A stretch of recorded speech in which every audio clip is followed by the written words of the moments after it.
భారతీయుడా, కోపం వద్దు అనడం అందరికీ సహజం. కానీ ఏ కోపం మన దగ్గర ఉండాలి, ఏ కోపం ఉండకూడదు. కోపాలు 4 రకాలు. ఉత్తమే క్షణకోపస్య, మధ్యమే గటికాద్వయం, అధమేస్య అహోరాత్రం, పాపిష్టే మరణాంతకం. ఉత్తముని కోపం ప్రవహించే నీటిలో గీత, మధ్యముని కోపం కొద్ది నిమిషాలు, అధముని కోపం రాత్రి పగలు, పాపిష్టి వాని కోపం చచ్చిన ఎంటబడి ఏట కుక్కల వేటాడుతుంది.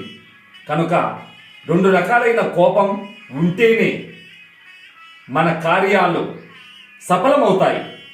మిత్రమా, విఫలం, సఫలం, నిష్ఫలం. స్నేహం 3 విధాలు. కొంతమందితో స్నేహం చేస్తే అది నిష్ఫలమే. కొంతమందితో స్నేహం చేస్తే వైఫల్యాలతో మనసంతా నిస్పృహకు బానిసవుతుంది. అంటే కర్ణుని దుర్యోధని స్నేహం బయటికి బాగానే ఉంది, కానీ ధర్మానికి దెబ్బ. మరి ద్రోణాచార్యుని ద్రుపదిని స్నేహం నిష్ఫలం.